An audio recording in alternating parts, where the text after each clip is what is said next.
요한계시록 5장의 말씀을 같이 오늘 나누게 될 텐데요. 여러분들이 이 말씀의 깊은 곳에 빠져드시길 바랍니다. 오늘을 많이 받아서 이 분량이 조금 많아졌습니다만, 그러나 여러분들이 이 말씀 속에 깊이 빠져들어간 뒤에 하나님께서 순식간에 이 시간을 지나갈 수 있는 그런 마음을 주실 줄로 믿습니다.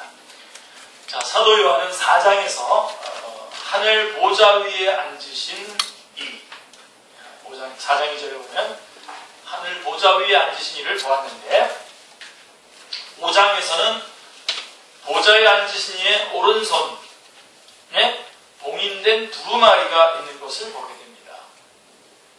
5장 1절에 말씀 나옵니다.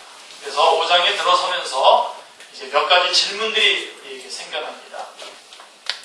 자, 이 봉인된 두루마리가 무엇인가 하는 것하고, 그 다음에 하늘 위에나 땅 위에나 땅 아래에 능히 그 두루마리를 펴거나 보거나 할 자가 없다는 의미가 무엇인지, 그리고 그 두루마리를 펼 자가 없다고 요한은 왜 그렇게 크게 울었는지, 또 유다지파의 사자 다윗의 뿌리가 이겼다라고 하는 그 이김은 무엇을 의미하는지, 이 두루마리의 임봉을 떼는 시기는 언제인지 하는 이런 것들이 질문들입니다. 5장에 들어서면서 질문들이 생겨납니다. 이 질문들은 요한계시록을 해석함에 있어서, 그래서 이 5장에 있는 이 질문들을 잘 해석해야 그 다음에 그 뒤에 이어지는 말씀들을 정확하게 해석할 수 있습니다. 그래서 마치 그 분기점입니다.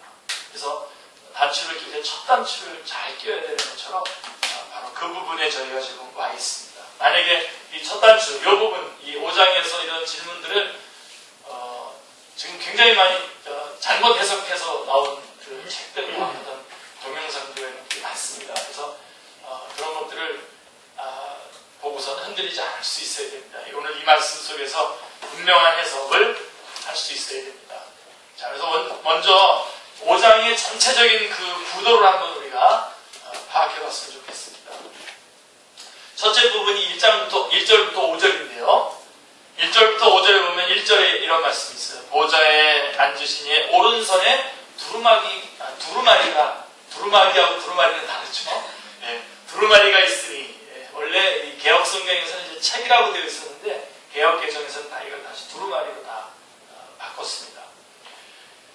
보좌에 앉으신 이의 오른손에 두루마리가 있으니 하고 첫 초점을 어디에다 두고 있냐면 7인을 봉한 두루마리에 처음에 초점을 딱 갖게 합니다. 그래서 그 인봉을 한 두루마리를 먼저 보게 만듭니다. 자, 그래서 이 두루마리가 무엇일까 하고 모두가 궁금해합니다. 그때에 그렇게 이 두루마리가 뭔가 하고서 궁금해하고 있을 때에 누가 그 두루마리를 펴서 그 인을 떼기 합당하냐라고 하는 질문을 합니다. 2절에 보면. 그래서 그 초점은 인봉한 두루마리에서 인을 뗄 자가 누구인가로 옮겨집니다. 초점이. 사도 요한은 그 누구가 없기 때문에 크게 울게 되는데, 4절에서 크게 울게 되는데, 유다지파의 사자 다윗의 뿌리가 이겼으니 그 두루마리와 그 7인을 떼시리라 하고, 그 초점이 누구에게로 이제 또 다시 옮겨가냐면 유다지파의 사자에게로 모아지고 있습니다. 인봉되어 있는 두루마리, 그래서 이것을 누가 떼어줄 것인가 하고 갔다가 유다지파의 사자에게로 이 시선이, 초점이 옮겨지는 것을 보게 됩니다. 그러므로 1절부터 5절의 핵심이 봉인된 두루마리인 것 같지만 실상은 유다지파의 사자가 핵심입니다. 어찌하여 사자라고 말하면, 이 사자는 정말 어흥거리는 그 사자를 말하는 겁니다. 호랑이 사자 그럴 때 그 사자를 말하는 겁니다. 사신 그런 뜻이 아니라 호랑이 사자 할 때 그 사자. 자, 왜 사자라고 말합니까? 자, 5절에 보면 이겼기 때문에, 다윗의 뿌리가 이겼으니 라고 하는데, 이겼기 때문에 사자로 상징을 하는 것입니다. 이 자막 나오는 게 점점점 멋있어집니다. 사자. 이겼으니 하고 이 파란색까지 나오는데, 여러분들이 좀 은혜 안 받을 수가 없습니다. 받으시기 바랍니다. 예. 자, 그런데 둘째 부분으로 가면 6절부터 10절에서는 사자가 아니라 뭘로 바뀌냐면 어린 양으로 바뀝니다. 어린 양이 서 있는데 라고 6절은 말씀하고 있습니다. 그래서 어린 양이 등장함으로써 초점이 이제 어디로 가게 되냐면 쭉 흘러내려와서 어린 양에게 초점이 딱 맞춰지게 됩니다. 사도 요한이 들은 것은 분명 유다 지파의 사자 다윗의 뿌리가 이겼으니 그 두루마리와 그 일곱인을 떼시라 라고 이렇게 분명히 5절에 말씀을 했는데, 그러니까 사도 요한은 당연히 사자가 등장을 해서 인을 떼게 될 것을 기대했을 것입니다. 그러나 사도 요한이 기대와는 달리 등장하는 것은 사자가 아니라 나약한 양, 그것도 어린 양이 나타납니다. 자, 바로 이것이 5장을 해석하는 열쇠입니다. 5장을 해석하는 열쇠. 이 초점이 결국 누구에게로 이어지냐면, 누구에게로 집중되냐면 어린 양에게 집중된다고 하는 이것이 5장을 해석하는 열쇠입니다. 그래서 7절에 보면 7절에 그 어린 양이 나와서 보좌에 앉으신 이의 오른손에서 두루마리를 취하시니라라고 하는 말씀이 그것입니다. 그래서 결국은 이 두루마리, 봉인된 두루마리를 어린 양이 취하셔서 펼치는 것으로서 이 5장의 내용이 되어져 있는 것입니다. 인을 떼기 위해서 두루마리를 취하신 것은 사자가 아니라 어린 양입니다. 자, 이 사자가 아니라 어린 양이기 때문에 여기가 이 부분이 바로 우리가 이 재앙 시리즈가 쭉 나오는데, 사실은 이 어린 양이 나와서 이 인을 떼는 그 모습 속에서 우리는 사실은 큰 안심을 하게 되는 거죠.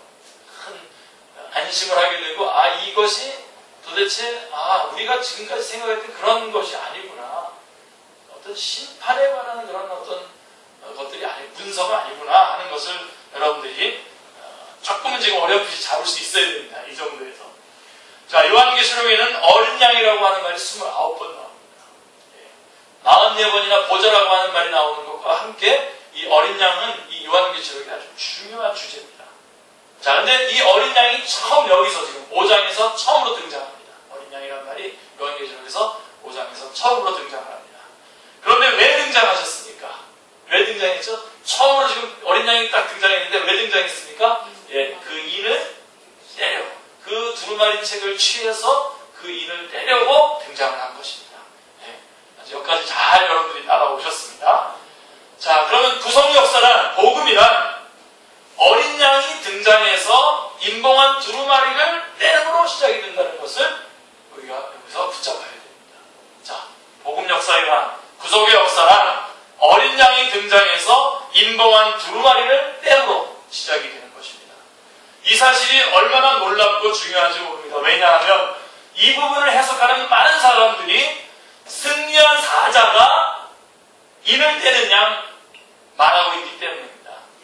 잠깐만 여러분들이 요한계시록 관련된 책들을 이렇게 잠깐만 열어봐도 다 그렇게 많은 사람들이 그런 식으로 해석을 해내고 있습니다. 그러나 분명히 어린 양이 인봉을 떼는 것을 여러분들이 오늘 말씀을 통해서 보시는 것입니다. 그래서 이 부분이 중요합니다. 강조하는 겁니다. 제가 사도 요한은 1장에서요 주님을 예수 그리스도라고 3번이나 부르고 있습니다. 주님을 예수 그리스도라고 부르고 있는데, 그런데 어째서 사도 요한이 이 시점에서, 인봉을 떼는 이 시점에서 주님을 어린 양이라고 하는 새로운 이미지로 부르고 있는 것입니까? 더더군다나 뭐라고 얘기하냐면 이 어린 양에게로 이렇게 초점이 갔다가요 또 어디까지 가게 되냐면 일찍 죽임을 당했다, 죽임을 당하신 어린 양에게로 초점이 다시 한번 더 명확하게 이렇게 아주 선명하게 찍힙니다. 6절, 9절, 12절을 보면 일찍이 죽임을 당했다라고 하는 죽으심 때문인데, 바로 이 죽으심 때문에 지금 이 시간에 인봉을 떼는 이 시간에 새로운 이미지인 어린 양이라고 하는 이미지로 예수님을 지칭하고 있는 것입니다. 그래서 이 죽음과 예수님의 죽으심과 이 인봉을 떼는 것을 연결하십니다. 그렇게 연결이 돼야 됩니다. 인을 떼기 위해서 두루마리를 취하신 분은 어린 양이신 것 같이 우리를 위하여 죽어준 것은 사자가 아니라 어린 양이었던 것입니다. 초점은 어린 양에서 다시 일찍이 죽임을 당한 것 같더라. 6절, 9절, 12절에 하고 어린 양의 죽으심으로 모아지고 있음을 보게 됩니다. 붙잡으십시오. 자, 정리를 해보면 5장의 초점은 7인으로 봉한 두루마리에서 7인을 우리 잘 표현해 주셨는데 인을 뗄 자가 누구인가 라고 하는 그쪽으로 초점이 모아졌다가 유다지파의 사자에게로 모아졌다가 어린 양에게로 모아졌다가 어린 양의 죽으심으로 딱 선명하게 초점이 맞춰지고 있는 것을 보게 됩니다. 결론은 그래서 한마디로 얘기한다면 요한계시록에 어린 양이 처음 등장하는 것은 인으로 봉한 두루마리와 함께 등장해서 인봉을 떼심이 무엇과 관련되어 있다고요? 죽으심과 결부되어 있음을 말씀해 주려고 하는 것입니다. 그래서 이 인봉을 떼는 것이 어린 양의 죽으심과 긴밀한 아주 정확한 관계 가운데 있다라고 하는 것을 말해주려고 하는 것입니다. 하나님께서는 유다지파의 사자를 어린 양으로 보내셨습니다. 그래서 물어뜯게 하신 것이 아니라 어떻게 했습니까? 죽임을 당하게 하셨습니다. 사람들은 이해할 수가 없었습니다. 그래서 마태복음 16장 22절에 보면 주여 그리 마옵소서, 제자들이 예수님께서 십자가 진다니까 그리 하지 마옵소서라고 한 것과 똑같은 맥락입니다. 그림이 같이 겹쳐지십니까? 예수님께서 십자가를 지시겠다고 하니까 제자들이 가로막아 서서 그렇게 하지 마십시오 한 것과 여러분들 모습이 겹쳐지십니까? 자, 그러나 이렇게 하는 것이 죄와 사망과 사탄을 정복하는 비결입니다. 싸워서 이기고 물리치고 그 다음에 다 쓸어버리고 그래서 그 다음에 꽝꽝꽝 이렇게 하는 것이 주님의 승리의 비결이 아니라 어린 양으로서 오셔서 십자가에 달려 죽으시고 여러분 그 인을 떼시는 것이 승리의 비결입니다. 여러분 안에서 선명하게 이 그림이 그려지시길 바랍니다. 바로 그래서 골로새서 1장 26절은 이것을 뭐라고 얘기하냐면 감추어졌던 비밀이라고 말씀하고 있습니다. 자, 그래서 인이 떨어지고 두루마리는 열리게 됩니다. 그러므로 첫 부분에서 유다지파의 사자에게 모아졌던 1절부터 5절이 유다지파의 사자에게로 모아졌던 그 초점이 둘째 부분에서는 6절부터 10절에서는 어린 양에게로 6절에 어린 양에게로 모아지고 있는 것입니다. 그리고 그 초점은 다시 어린 양의 죽으심으로 11절부터 14절, 14절에 어린 양의 죽으심으로 모아지고 있음을 우리가 유념해야만 합니다. 이와 같은 5장 전체 맥락에서 볼 때에 봉인된 두루마리가 무엇이며 어린 양이 그 인을 뗀다는 것이 무엇을 의미하는 것입니까? 이거를 아주 명확하게 우리가 붙잡아내야 됩니다. 찾아내야 됩니다. 캐내야 됩니다. 사도 요한은 알았습니다. 사도 요한은 분명히 안 것으로 여겨집니다. 이 두루마리가 무엇이고 어린 양이 그 인을 뗀다는 것이 무엇인지 사도 요한은 알았던 것입니다. 왜 그러냐면 3절에 보면 하늘 위에나 땅 위에나 땅 아래 능히 그 두루마리를 펴거나 보거나 할 자가 없기로 그가 4절에 보면 크게 울었다고 했습니다. 아니까 우는 거죠. 그죠? 이게 이 인봉된 이 두루마리가 무엇인지 그리고 이것을 뗀다는 것이 어떤 의미인지를 사도 요한은 알았습니다. 그래서 그는 크게 울었던 것입니다. 이 봉인된 이 두루마리가 무엇인지 만일 이 두루마리에 이를 뗄 자가 없다면 우리가 어떻게 된다는 것인지를 알았기 때문에 그토록 크게 울었을 것입니다. 또 이 봉인된 이 두루마리가 무엇인가 하는 것을 내생물과 24장로들도 알고 있었다고 여겨집니다. 왜 그러냐면 두루마리를 가지고 9절에 보면 두루마리를 가지고 그 인봉을 떼기에 합당하시도다라고 기뻐하고 찬양하고 있기 때문입니다. 이 인봉된 두루마리가 무엇인지 그리고 그것을 떼는 것이 어떤 것인지 알았기 때문에 그들은 그것을 놓고 찬양을 했던 것입니다. 그렇다면 사도 요한이 알고 내생물과 24장로들이 알고 있는데 정작 성도들이 이것을 모르고 있거나 이에 대한 확신을 가지고 있지 못하다면 얼마나 부끄러운 일이겠습니까? 그죠? 그래서 오늘 여러분들이 이것을 알아요. 이것을 확신 가운데에 남은 기간 동안 주님의 말씀대로 온전히 순종하며 살아가면서도 기뻐하면서 살아갈 수 있을 것입니다. 자, 그러면 1절을 한번 주의 깊게 한번 보십시오. 자, 전체적인 그림을 우리가 그려봤고요. 자, 1절을 주의 깊게 관찰해 보면 어떻게 되어 있습니까? 안팎으로 썼고라고 말씀하고 있습니다. 이것은 두루마리의 내용이 비밀입니까? 비밀이 아닙니까? 예, 맞아요. 비밀이 아니라는 말입니다. 얼마나 많은 각자들이 이 말씀을 가지고선 마치 인봉된 그 두루마리라고 하면서 이 이걸 비밀이라고 다 소개해놓고 이 비밀은 자기만 또 안다고 그러면서 얼마나 썰 풀었습니까? 자, 분명히 여러분들이 여기서 잘 봤죠. 1절에 안팎으로 쓰였다라고 말씀하고 있는데 이것은 두루마리의 내용이 비밀이라는 데 강조점이 있는 것이 아님을 말씀해주고 있습니다. 만일 비밀 문서라면 안팎으로 썼다는 것조차도 알 길이 없는 거죠. 강조점은 두루마리를 펼 자, 뗄 자, 즉 해결할 자가 없다는 데 있는 것입니다. 그것을 그 내용을 몰라서가 아니라 그 내용에 합당한 것을 감당할 자가 없다는 거예요. 그것 때문에 사도 요한이 운 거죠. 그러므로 봉인된 두루마리를 성경과는 별개의 어떤 비밀 문서이냐. 그래서 사실 이 비밀이라는 말 저도 자주 쓰긴 쓰는데 사실 비밀이라는 말 별로 안 쓰는 게 좋습니다. 비밀 어디서 다 주님께서 우리가 다 드러내 보여주셨는데 박옥수 같은 사람이 구원의 비밀 그래가지고 그게 구원파입니다. 근데 이건 마치 성경과는 별개의 어떤 비밀 문서이냐 말하는 것은 그런 것들 조심해야 합니다. 특별히 어떤 부분들 여러분들이 성경을 잘 해석하기 시작했을 때 여러분들이 잘 해석해낼 때도 다른 사람한테 마치 자기만 알고 있는 비밀인 것처럼 비밀이라고 해서 막 이렇게 하고 그러지 마세요. 다 알고 있는 일이고 얼마든지 알 수 있는 일인데 내가 이것을 전달하는 거죠. 우리는 전달하는. 그래서 아름다운 소식을 전하는 발이라고 그랬어요. 발. 그 아름다운 소식을 전하는 사람 전 인격에다가 칭찬을 하지 않고 발에게만 칭찬하고 있는 거. 왜 그런지 아세요? 우리는 전달하는 것밖에 없는 거예요. 이거 가지고 괜히 뻥치지 말자고요. 마치 자기만 특별한 비밀을 알고 있는 것처럼 말이에요.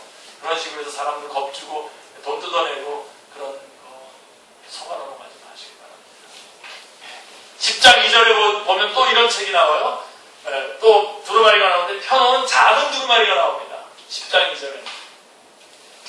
만일 이 두루마리를 조금 전에 우리 어떤 특별한 비밀 문서인 양 취급한다거나 또 이 조그만 작은 두루마리를 성경과는 별개의 두루마리가 존재하느냐 여긴다면 성경이 충족된 계시인데요. 마치 이 성경이 충족된 계시가 아닌 것처럼 부족한 것처럼 여겨지게 만드는 겁니다.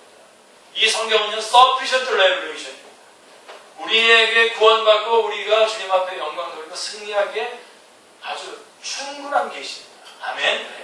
이 말씀 붙잡고 이 성경 말씀 이외에 어떤 또 다른 특별한 비밀들이 있는 것처럼 얘기하는 것을 조심하셔야 돼요. 은근히 지금 이렇게 돌아가는 게 자기를 사도라 그러고 그래서 성경에 없는 얘기를 하고 싶고 그래서 어떤 자기 집권 계시를 받고 그래서 특별한 문서가 있고 특별한 어떤 것이 있어서 그것을 뗄 수 있는 어떤 대사도들이 있고 그런 사람들이 피터 와크노 이런 사람들인 것처럼 말이에요. 이렇게 몰고 가는 그런 분위기가 있다는 것을 여러분 기억하셔야 됩니다. 그렇지 않다는 것을 지금 오늘 요한계시록 5장부터 분명하게 말씀해주고 있는 것입니다. 자, 만약에 특별히 이것이 특별하게 존재하고 있는 어떤 문서라고 한다면 성경보다는 이 비밀 문서에 더 관심이 많겠죠, 사람들이. 그래서 요한계시록을 암호문처럼 여기고 이것을 해독했노라 하면서 기발한 해석들이 등장하게 되는 것입니다. 속지 마십시오. 또한 인봉한 두루마리를 7인, 7나팔, 7대접 심판의 내용이 기록된 심판의 두루마리로 혼동하지 말아요. 제가 먼저 분명하게 설득해요. 이건 심판의 두루마리가 아닙니다.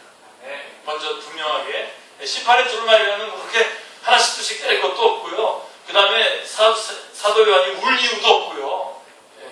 그 다음에 그것을 가지고 그 부분을 찬양하는 그런 이유도 지금 없습니다. 만일 심판의 두루마리였다면 그 전개되는 인봉할 이유가 없는 것입니다. 이미 다 선포되어 있는 것인데요. 또한 사도 요한은 크게 울지 않았을 것이고 장로들과 생물들과 천사들이 그토록 찬양하지도 않았을 것입니다. 어린 양이 9절에 그 인봉을 떼기에 합당하시고 그리하여 찬송을 받으시기에 12절에 찬송을 받으시기에 합당하시고 인봉을 떼기에 합당하실 뿐만 아니라 찬송을 받으시기에 합당하시고 하늘 위에나 땅 위에나 땅 아래에 능히 그 두루마리를 펴거나 보거나 하기에 합당한 자가 달리 없다면 성경 전체의 통일성으로 볼 때에 자 그런 내용이라고 한다면 성경 전체의 통일성으로 볼 때에 이것은 요한 사도행전 4장 12절의 말씀과 같은 의미로 해석이 되어야 되는 것입니다. 천하의 인간의 구원을 얻을 만한 다른 이름을 우리에게 주신 리 없습니다. 라고 하신 구원사역 이외의 해석을 다른 해석을 용납할 수가 없게 되는 것입니다. 그러므로 이 봉인된 두루마리가 무엇인가 하는 것은 그리스도의 구속과 결부되어서 해석되어야만 안전합니다.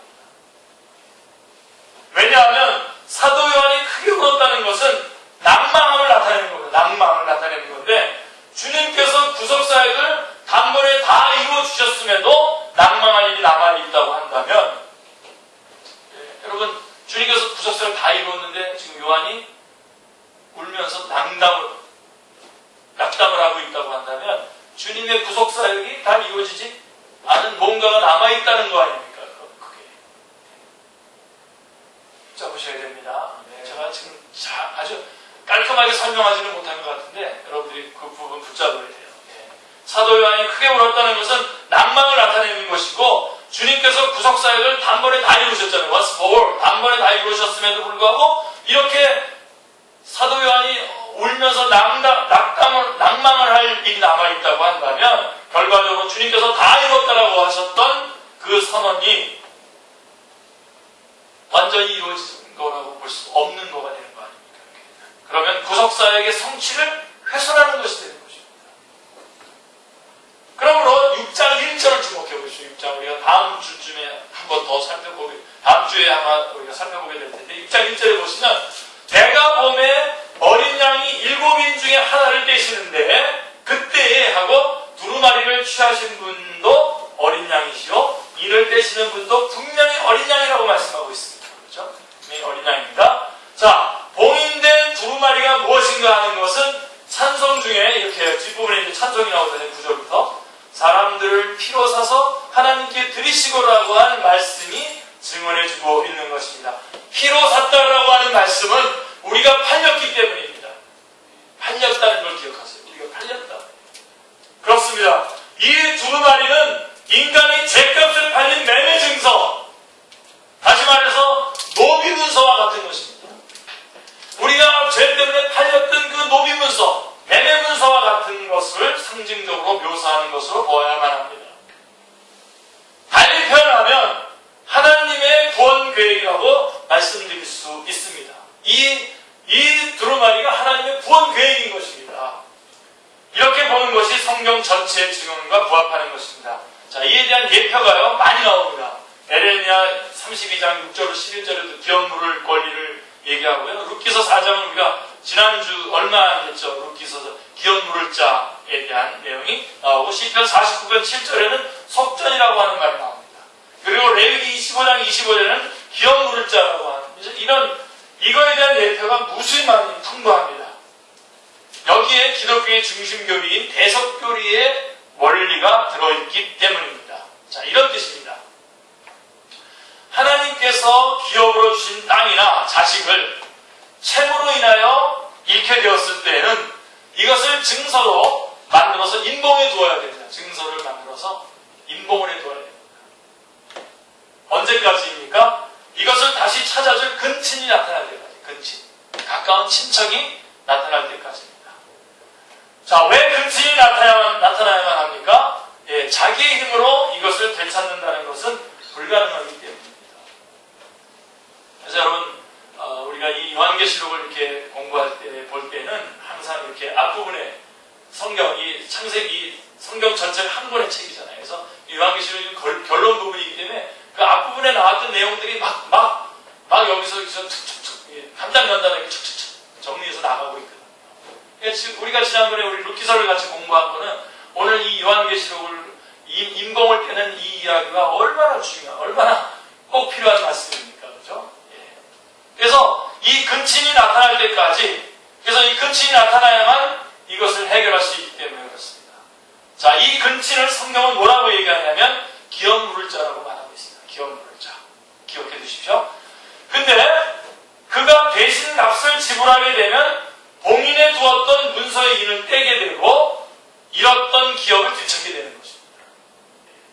이 기업물을자가 나타나서 그 값을 지불하게 되면 그 인봉이 떼어지게 되는 것입니다. 그리고 잃었던 기업을 다시 찾게 되는 것이죠. 여기에 중요한 조건이 있는데요. 이 기업물을자는 그가 만약에 근친이라고 하더라도 회복시켜줄 수 있는 능력이 있어야 됩니다. 능력이 있어야 됩니다. 그리고 능력이 있더라도 자원하는 마음이 있어야 됩니다. 자원하지 않으면 아무런 소용이 없습니다. 룻기서의 중심 주제 중에 하나가 기업물을자인데 왕을 예비하시는 것하고 왕이 그 유다 지파를 통해서 이렇게 다윗에게로 이어지는 것을 말하는 것하고 또 하나가 바로 기업물을자가 이 룻기서의 중심 주제인데요. 거기에 암게라는 사람 나오죠. 기억나시죠? 예, 암게라고 하는 사람은 내 기업에 손해가 있을까 하여 룻기 4장 6절을 보면 기업을 무르지 못하겠다고 기피합니다. 그래서 다음 차례가 누구냐면 보아스인데요. 보아스가 자원해서 모르게 됩니다. 성경은 그를 가리켜서 나오미의 남편 엘리멜렉의 친족으로 유력한 자가 있으니 이름은 보아스더라라고 말씀하고 있습니다. 유력한 자. 그 유력함을 요한계시록에서는 뭐라고 얘기하는 겁니까? 그 유력함을 이겼으니, 이기심. 그 유력함을 요한계시록에서는 이기심이라고 말하고 있습니다. 이겼으니 그 두루마리와 그 인을 떼시리라 하고 말씀하고 있는 것입니다. 만일 오늘 말씀을 여러분 그 동영상으로 여러 번 보시면서 분명하게 붙잡으셔야 됩니다. 지금부터도 붙잡으시면 됩니다. 만일 이 유력한 기업물을자가 만약에 없다면, 이 유력한 기업물을자가 없다면, 이긴 자, 다시 말해서 이긴 자가 없다면 팔린 자에게는 절망입니다. 끝난 거죠. 그래서 크게 올 수밖에 없습니다. 도대체 이거 떼주셔야 되는데, 이 값을 지불하고 이걸 떼주셔야 되는데, 이것을 뗄 수 있는 사람이 없다는 것은 사도 요한이 엉엉 울었던 것처럼, 크게 울었던 것처럼 울 수밖에 없는 사람인 거죠. 치명적인 상태가 됩니다. 절박함 가운데 그대로 그 끝을 맺어야 되는 것입니다. 그래서 울었던 거죠. 그러므로 룻기서의 여인들의 찬양을 여러분, 그 여인들이 찬송하리로다 여호와께서 오늘 내게 기업물을 자가 없게 하지 아니하셨도다라고 찬양을 하고 있는 것입니다. 나오미에게 찬양하는 게 아니라 룻을 찬양하는 게 아니라 기업물을 자를 없게 하지 아니하신 하나님께 찬양을 올려드리시는 겁니다. 하나님께서 어린 양을 우리 가운데 보내주신 것 같습니다. 그 냉동보는 하나님과 권세시나 하나님과 동등되고 무시할 것을 여기지 아니하시고 오히려 그 마음을 비어 쭉 내려오셔서 순종하셔서 십자가에 달려 죽기까지 하셨던 거예요. 그러므로 우리에게 기업물을 자가 없게 하지 아니하신 하나님과 우리의 잃었던 기업을 찾아주기 위하여 자원하사 대신 죽어주신 어린 양은 찬양을 받으시기에 너무나 합당하신 분이십니다. 할렐루야. 네. 주 성령님께서는 임봉한 두루마리가 무엇을 의미하는지 정도는 성도들이 알고 있다고 여기신 것으로 믿어집니다. 제가 봐도 분명히 이 말씀을 통해서 성도들이 이 임봉한 두루마리가 무엇인지 그래 성도가 다 알고 있는 거지 라고 믿으신 것 같습니다.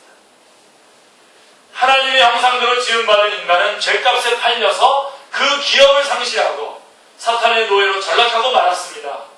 그래서 또 죽기를 무서워 일생에 매어 종노릇 하는 신세가 된 것이죠. 그런데 유다지파의 자손, 유다지파의 다윗의 자손으로 오신 그리스도께서 기업물을 자가 되어주셔서 디모데전서 2장 6절에 그가 모든 사람을 위하여 자기를 대성물로 주셨으니 라고 한 대로 우리를 속량하사 우리 하나님 앞에서 나라와 제사장을 삼아주심으로 잃었던 기업을 회복시켜 주신 것입니다. 할렐루야. 네. 이것이 주님께서 이 글이 오늘 너희 귀에 응하였느니라 라고 했던 누가복음 4장 21절에 이 글이 오늘 너희 귀에 응하였느니라 라고 선언하신 희년의 기쁜 소식이었던 것입니다. 이거보다 큰 기쁜 소식은 우리 가운데는 없습니다. 이를 사도 바울은 이렇게 말씀하고 있습니다. 우리를 거스르고 불리하게 하는 법조문으로 쓴 증서라고 말씀하면서 고로새서 2장 14절에서 이를 주님께서 지우시고 제하여 버리사 십자가에 못 박으셨다라고 선언하고 있는 것입니다. 예. 너무나 정확하게 말씀이 이해가 돼서 지금 아멘할 수도 없는 그런 상황이신 거죠, 여러분. 네. 아멘입니다. 그 인을 떼셔서 거기 있는 우리의 모든 그런 값들을 다 지우시고 제하시고 십자가로 없애셨다라고 하는 것입니다. 자, 그러면 어린 양이 죗값을 누구에게 드렸습니까? 이게 누구에게 드렸느냐가 이제 대두되는데 주님께서 마치 사탄에게 지불했다라고 이렇게 얘기하는 사람이 있습니다. 이건 말도 안 되는 얘기입니다. 그것은 하나님께 드려진 것입니다. 그 값은 하나님께 드리십니다. 왜냐하면 죄인을 의롭다고 여기심은 하나님의 공의와 관련이 있기 때문입니다. 주님의 구속하심이 없이 그냥 의롭다고 여겨주셨다면 사탄이 참소하였을 것입니다. 하나님은 피를 보실 때에 넘어가실 수가 있으셨던 것입니다. 그래서 인으로 봉한 두루마리가 보좌에 앉으신 이의 오른손에 있다고 말씀하고 있는 것입니다. 유다지파의 사자 다윗의 뿌리가 이겼으니라고 하는 묘사 속에는 넓고도 깊은 의미가 담겨져 있는 것입니다. 이것은 이미 창세기 49장 10절에서 그리스도가 유다지파를 통하여 오시게 될 것과 그 다음에 이사야서 11장 6절에 이새의 줄기에서 한 싹이 나며 그 뿌리에서 한 가지가 나서 결실할 것이오라고 다윗의 자손으로 오실 것이 예언되어 있었기 때문입니다. 오면 그 유다지파의 그 사자, 그러므로 유다지파의 사자 다윗의 뿌리라고 하는 말은 한마디로 얘기하면 창세기로부터 시작해서 선지서까지 모든 구약 성경에 대한 요약하는 말입니다. 유다지파의 사자 다윗의 뿌리, 이게 구약 성경을 요약하는 거예요. 한마디로 요약하는. 여기서 이기었으니 인을 떼시리라고 하는 시제를 문제 삼을 수도 있는데요. 여러분 특별히 이 묵시문헌, 그래서 우리 예언서라고 하는데 예언서 중에서도 이제 우리 묵시문헌들 요한계시록이라든가 에스겔, 다니엘서 같은 이런 묵시문헌에서는 이 시제가 절대적으로 중요한 것은 아니에요. 이 시제를 마음대로 쓰시니까요. 근데요, 중요한 것은 이게 인을 떼시고 뭐 그래서 나중에 이기는 것이 아니야? 그러면서 이게 시제가 바뀐 거 아니야? 이렇게 우리가 생각될 수 있는데요. 여러분 이런 문제는 보다 작은 단지의 얽매이기보다는 보다 분명하고 확고한 진리를 추구하는 것이 해석의 원리입니다. 자, 이렇게 말씀드릴 수 있어요. 우리의 죄값은 십자가에서 흘리신 피를 통해서 지불이 되었고요. 분명히 같이 점입시다. 우리의 죄값은 십자가에서 흘리신 피를 통해서 지불이 되었고요. 이기심은 사망 권세를 이기시고 다시 사신 부활을 통해서죠. 부활을 통해서요. 이처럼 이기셨기 때문에 죄값에 팔린 노비문서와 같은 인이 떨어지게 된 거죠. 주님께서 십자가에서 피를 흘리셨고 그래서 우리의 죄값은 지불이 됐고 이기심은 사망 권세를 이기시고 다시 부활을 통해서 확보하셨고 그렇기 때문에 이런 이기심 때문에 죄값에 팔린 노비문서와 같은 인은 떨어지게 된 것입니다. 자, 생각해 보십시오. 주님께서 대속의 죽음을 죽어주셨다. 우리 주님께서 대속의 죽음을 죽어주셨다고 해도 다시 사심, 다시 말해서 이기심, 부활이 없었다고 한다면 어찌 되겠습니까? 이긴 겁니까? 끝난 거죠.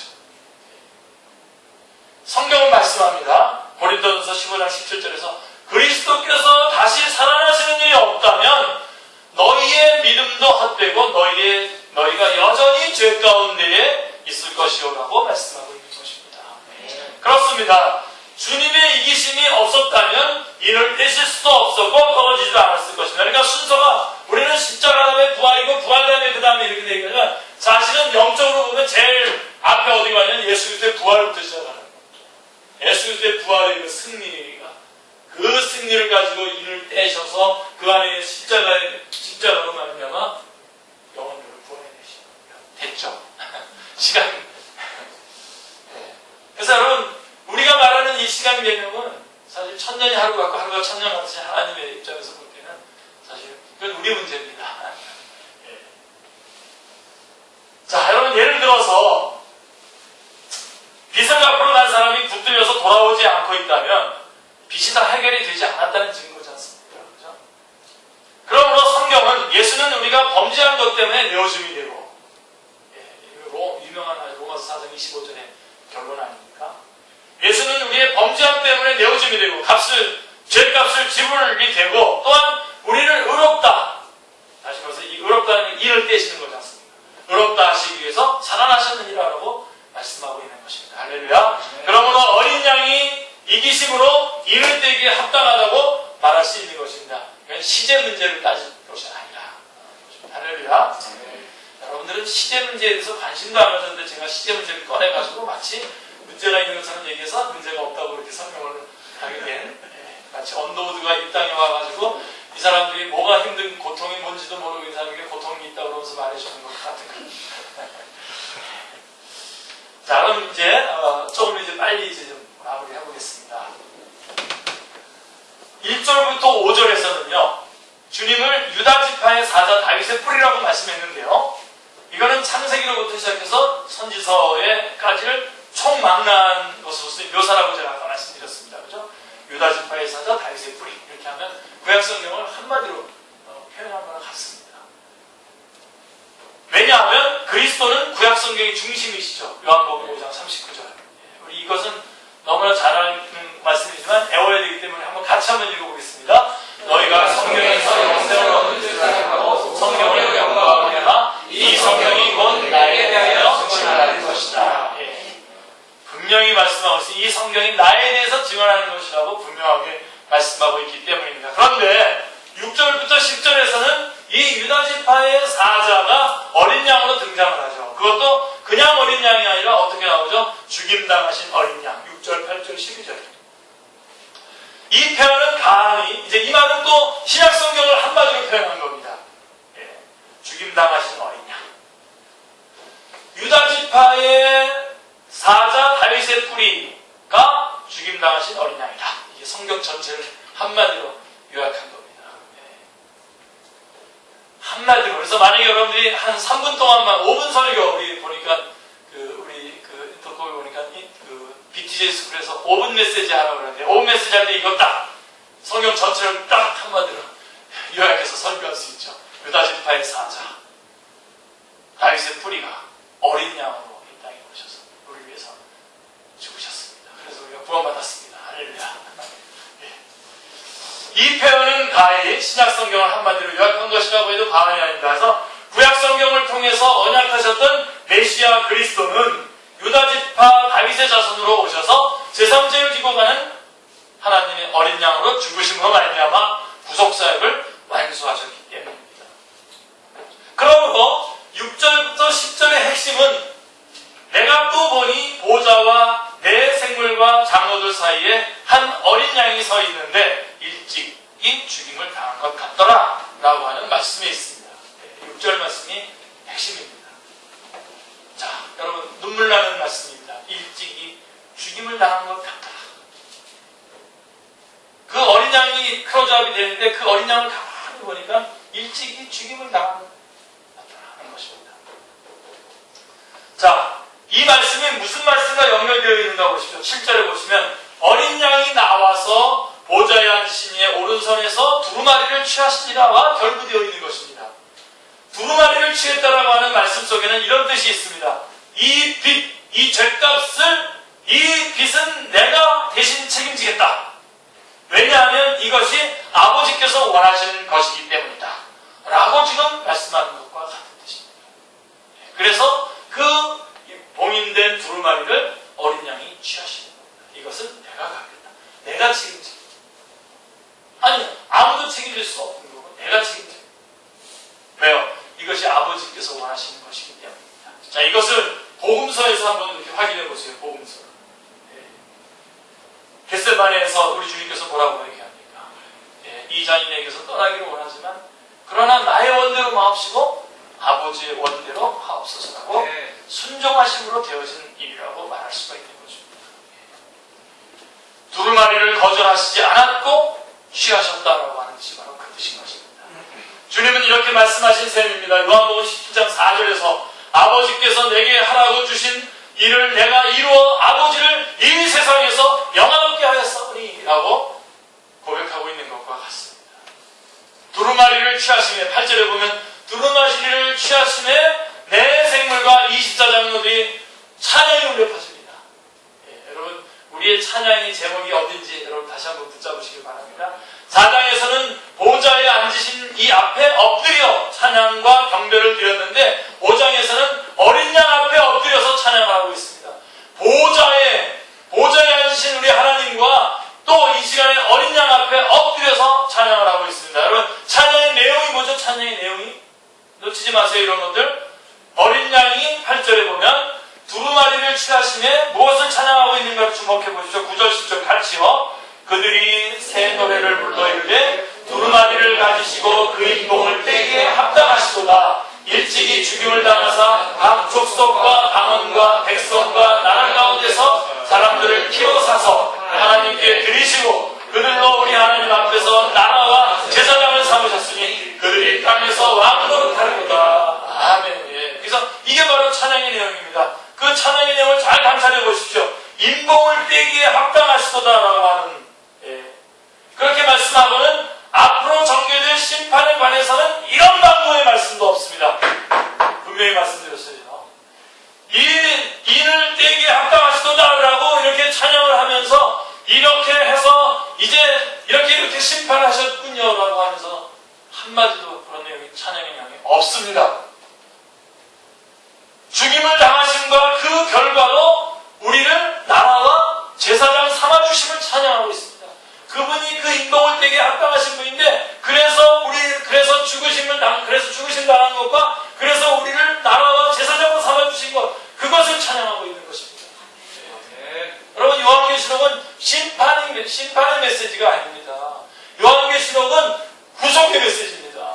그리고 거기에서 진노를 얘기하고 심판을 얘기하는 것은 우리에게 회개를 촉구하고 있는 것이지 심판을 찬양하고 있는 것이 아닙니다. 이것은 인봉을 떼심이 무엇을 의미하는가? 죽으심을 말하는 것이고요. 그 공로로 가능해진 결과가 무엇인가를 말씀해주고 있는 것입니다. 그러므로 5장에서만 어린 양이 5번 나와요. 죽임을 당하심이 3번이나 강조되어 있는 것을 보게 됩니다. 사도 요한도 죽으심을 말씀하고 있으며 내 생물과 24장로도 죽임을 당하사 피로 사서 나라와 제사장을 삼아주심을 찬양하고 있고요. 9절 10절에 만만이요 천천인 천사들도 그 뒤에 나오는 천사들도 죽임을 당하신 어린 양 12절 어린 양을 찬양하고 있는 것입니다. 제가 여러분 중간중간에 이렇게 구절들을 계속 말씀하는 이유는 내 말을 하는 게 아니라 성경 말씀을 전하고 있다는 것을 강조하고 싶어서 그러는 겁니다. 참으로 하나님도 찬양받으시기에 합당하죠. 4장 11절에 그리고 어린 양도 찬양을 받으시기에 합당하십니다. 5장 12절에 분명하게 말씀하고 있습니다. 그리고 이 말씀을 대하는 우리들도 아멘 할 것밖에 없습니다. 14절에 아멘 할 것밖에는 없습니다. 다르게 할 게 하나도 없습니다. 요한계시록에서는 성도의 기도가 중요하게 다뤄지고 있죠. 여러분 이 부분도 제가 한번 강조드렸습니다. 5장 8절에 보면 책을 취하심에 내 생물과 24장로들이 어린 양 앞에 엎드려 각각 검은과 향이 가득한 금대접을 가졌으니 이 향은 성도의 기도들이라 라고 말씀하고 있습니다. 그리고 8장 4절에도 보면 성도의 기도가 나오는데요. 향연이 성도의 기도와 함께 천사의 손으로부터 하나님 앞으로 올라가는지라 라고 말씀하고 있습니다. 하나님 앞에 기도가 올려지는 모습을 우리의 눈에 보이도록 이렇게 표현한 것이 바로 향연입니다. 하나님과 어린 양의 구속의 역사가 성도들의 기도에 대한 응답으로 진행되고 있음을 말씀해주고 있는 것입니다. 이에 대해서 아주 중요한 요절 2곳을 여러분 아시죠? 소개하겠습니다. 에스겔 36장 36절 37절. 이 내용을 여러분들이 어렴풋이 확실하게 다 일일이 암송하지 않는다고 하더라도 어렴풋이 알고 있다고 하더라도 요한계시록 36장 36절 37절은 아셔야 돼요. 기억하셔야 돼요. 한번 같이 읽어보겠습니다. 너희 사면에 남은 이방 사람이 나 여호와가 무너진 것을 건축하며 황무한 자리에 심은 줄 알리라. 나 여호와가 말하였으니 이루리라. 나 주 여호와가 말하노라. 그래도 이스라엘 족속이 이와 같이 자기들에게 이루어주기를 내게 구하여야 할지라. 내가 그들의 인수로 양떼같이 많아지지 않되. 예. 이거 분명히 회복을 약속하는 약속의 말씀. 주님께서 약속의 말씀을 주시면서도 어떻게 한다고요? 그래도 내가 그들을, 그래도 이스라엘 족속이 이와 같이 자기들에게 이루어주기를 내게 구하여야 할지라라고 말씀하고 있습니다. 우리 주님께서는 우리의 기도의 응답으로 주님의 일을 하시는 것입니다. 주님의 구원 계획도 우리의 기도의 응답으로 일하시고 계신다는 사실을 절대로 놓쳐서는 안 됩니다. 여러분이 품고 있는 열망, 여러분이 품고 있는 영혼들을 놓고 여러분들이 기도하지 않는 한 절대로 구원의 역사는 이루어질 수가 없습니다. 기도하십시오. 기도에는 이런 걸 알 수 없다 그랬죠? 마가복음 9장 29절 두 번째 구절인데 이르시되 기도 외에 다른 것으로는 이런 유가 나갈 수 없느니라 하십니다. 정말 주님의 이름으로 이 요한계시록 말씀의 진행 가운데 성도의 기도가 얼마나 중요한지 여러분들이 다 기도의 용사들, 기도자들이 되시기를 주님의 이름으로 축원합니다. 네. 자, 하나 더. 자, 이 5장에서 우리 하나 더 중요한 말씀이 또 하나 있어요.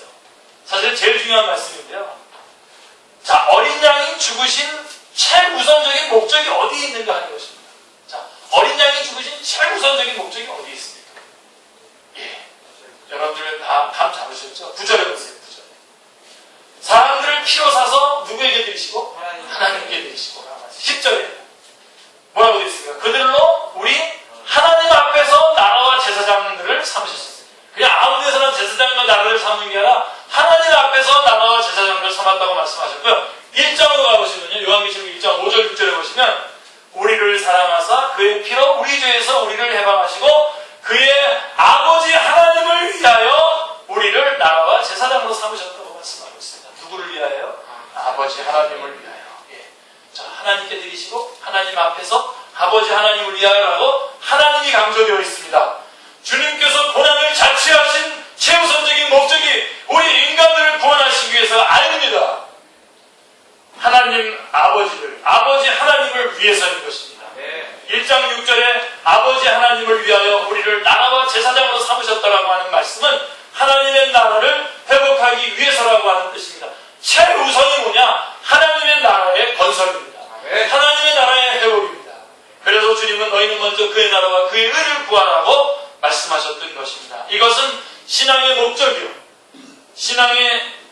이것이 바로 신앙의 목적, 인생의 목적, 목회의 목적, 그것을 어디에다 부어야 하는가를 결단하게 하는 중요한 진리입니다. 여러분, 적어도 우리 인생의 목적은 하나님 아버지께 영광을 돌아가는 하나님의 나라의 건설에 있다는 사실을 절대로 놓치지 마시길 바랍니다. 그리고 우리가 신앙하는 목적도 그것이고, 우리가 교회에서 제가 목회를 하고 우리가 함께 목양을 같이 하는 그 목적도 하나님의 나라의 건설입니다. 다른 얘기하면 안 됩니다. 딴 얘기하기 없습니다. 우리 초등부도 바로 이 하나님 나라 건설이 목적이고, 중부, 우리 청소년부를 그렇게 또 따로 모여서 따로 예배드리고 따로 하는 것도 그것이 목적이고, 청년부의 목적도 마찬가지고, 남선교회도 마찬가지고, 여성교회도 마찬가지입니다. 우리가 선교라는 목적도 그것이 다 여기에다 포함되어 있습니다. 이것을 벗어나면 안 됩니다. 로마서 1장 5절에 그리스도의 이름을 위하여라고 말씀하고 있습니다. 하나님의 나라를 위하여, 아버지의 이름을 위하여입니다. 10절을 보면 그들로 우리 하나님 앞에서 나라와 제사장을 삼으셨으니 그들이 땅에서 왕노릇하리로다 라고 말씀하고 있습니다. 성경은 성도들을 왕같은 제사장들이라고 말씀하고 있습니다. 제사장은 하나님을 섬기는 직분이요, 왕은 다스리는 권세입니다. 성도들에게는 이 양면성이 있음을 명심해야만 합니다. 예배를 드릴 때에는 우리가 제사장으로서 은혜의 보좌 앞에 나가는 것입니다. 겸손하게 은혜의 보좌 앞에 나가는 것입니다. 그러나 예배를 마치고 파송을 받을 때에는 왕적인 권세를 가지고 세상을 향해서 나가는 것입니다. 그들을 점령하러 나가는 것입니다. 할렐루야. 높은 자존감을 가지고 나가야 하는 것입니다. 이에 대한 온전한 성취는 주님의 재림 후에 되어질 것입니다만은 이 땅에 사는 동안에도 이 세상 임금의 지배를 받는 것이 아니라 예수 그리스도의 다스림을 받는 것이므로 그리스도와 함께 왕노릇한다고 20장 4절에서 말할 수 있는 것입니다. 자, 마지막으로 너무나 길게 해서 오늘 좀 미안한데 오늘 우리 처음 오신 우리 중국 자매님들 계신데 좀 길어졌는데 금방 마치겠습니다. 자, 6절에 온 땅에 보내심을 받은 하나님이 7영이더라 라고 하는 말씀. 자, 7영은 뭘 말하는 겁니까? 성령님을 말하는 겁니다. 7이 완벽한 영, 성령님이십니다. 그런데 7영이 4장 5절에는 하나님의 7영이라고 하나님과 결부되어 있죠. 근데 5장 6절에는 두루마리를 취하시는 어린 양과 결부되어 있음을 보게 됩니다. 자, 왜 그렇습니까? 하나님의 이 구원 계획은 성부, 성자, 성령님, 삼위 하나님이 관계하고 계시기 때문에 하나님의 영이라고 말씀하시는 것입니다. 또한 어린 양과 결부해서 7영이라고 말씀하시면 진리의 성령이 오실 때에 그가 나를 증언할 것이라고 했던 요한복음 15장 26절에 말씀하신 대로 주님께서 성취해 놓으신 구속사역을 증언하러 오신 이는 성령님이시기 때문입니다. 그래서 온 땅에 보내심을 받은 하나님의 7영이라고 말씀하고 있는 것입니다. 그래서 자 11장부터 이제 14절은 만만이요 천천이라고 한 수많은 천사들의 찬양이 울려 퍼지고 있는 것입니다. 12절에 보시면 큰 음성으로 이르되 죽임을 당하신 어린 양은 같이 읽겠습니다. 큰 음성으로 이르되 죽임을 당하신 어린 양은 능력과 부와 지혜와 힘과 존귀와 영광과 찬양을 받으시기에 합당하도다 하더라. 예. 천사들은 이를 대심을 심판과 결부시켜서 찬양하고 있지 않습니다. 어떻게 찬양하고 있습니까? 죽임을 당하신 어린 양과 결부시켜서 찬양하고 있습니다. 만일 인을 대심이 심판과 결부되어 있다고 한다면 그 두루마리를 취하신 분은 어린 양이라고 부르지 않고 유다 지파의 사자라고 불렀을 것입니다. 그러나 사도 요한이 본 것도 일찍 죽임을 당하신 어린 양이고 장로들과 생물들도 일찍이 죽임을 당하신 어린 양을 찬양하고 있고 천사들도 죽임을 당하신 어린 양을 찬양하고 있습니다. 모든 초점이 일찍 죽임을 당하신 어린 양에게 모아지고 있음을 유념해야 합니다.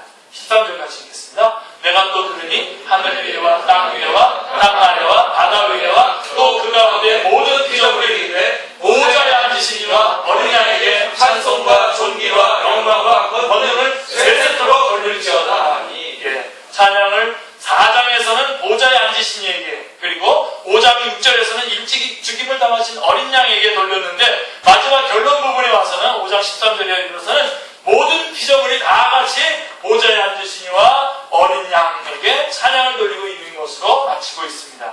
13절에서 4장의 보좌와 5장의 어린 양이 나란히 함께 등장하고 있는 것을 보게 됩니다. 요한계시록에서는 보좌가 44번, 어린 양이 29번이나 등장하고 있는데 이것은 요한계시록의 두 축을 이루고 있는 중심적인 주제입니다. 두 가지 놓치지 마세요. 하나는 보좌, 하나는 어린 양. 이사야 선지자도 6장 1절에서 이사야서 6장 1절에서 우시아 왕이 죽던 해에 높이 들린 보좌를 보았고요.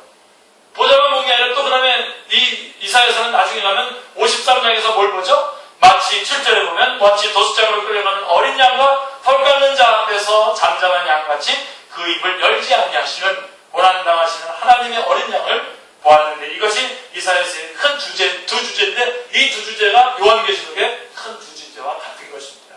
그리고 요한계시록 4장 5장에 성령님을 상징하는 7영이 함께 등장하고 있는데 하나님께서 어린 양을 통하여 이루어 놓으신 구원을 전파하실 분은 누구라고요? 성령님이시기 때문에 바로 7영으로 등장하고 계시는 것입니다. 14절 다 같이 내 생물이 이르되 아멘하고 장로는 엎드려 경배하더라. 할렐루야. 지상에 있는 전투하는 교회는 어떻게 응답해야 마땅합니까? 주님은 말씀하십니다. 아버지께서 나를 보내신 것 같이 나도 너희를 보내노라. 자, 우리는 6장 이하에서 보냄을 받은 전사들의 모습을 보게 될 것입니다. 자, 네. 아멘. 네. 기도하겠습니다. 주님, 너무나 귀한 말씀. 주님께서 저희들의 인봉되심에 합당한 자로 저희들을 구원해 주셨사오니 너무나 감사합니다. 이 구속의 역사를 저희가 땅끝까지 전하며 증거하게 하여 주옵소서. 하나님 아버지, 저희를 제사장 삼으시고 그래서 주님 앞에 나아가 엎드려 경배하며 찬양하며 영광 돌리게 하여 주시고, 또 저희를 나라와 왕으로 삼으셔서 예배와 함께 삶의 현장으로 나아갈 때 높은 자존감을 가지고 왕의 권세를 가지고 사탄의 굴복해 있는 영혼들을 건져내며 승리를 구가하는 주님의 용사들이 다 되게 해주님, 저희들을 인도하여 주시옵소서. 네. 하나님, 저희들의 찬양의 방향이 오직 일찍이 죽임을 당하신 어린 양에게, 또 보좌에 앉으신 아버지 하나님에게 온전히 집중되게 하여 주옵소서. 하나님, 이 하나님의 말씀을 전하는 것으로 저희 남은 생애를 살아가게 하여 주옵소서. 하나님, 저희들의 말 막아주시고 오직 하나님의 이야기, 하나님의 말씀만 전하고 증거하는 저희들이 다 되게 하여 주옵소서. 주 예수 그리스도의 이름으로 기도드렸나이다. 아멘.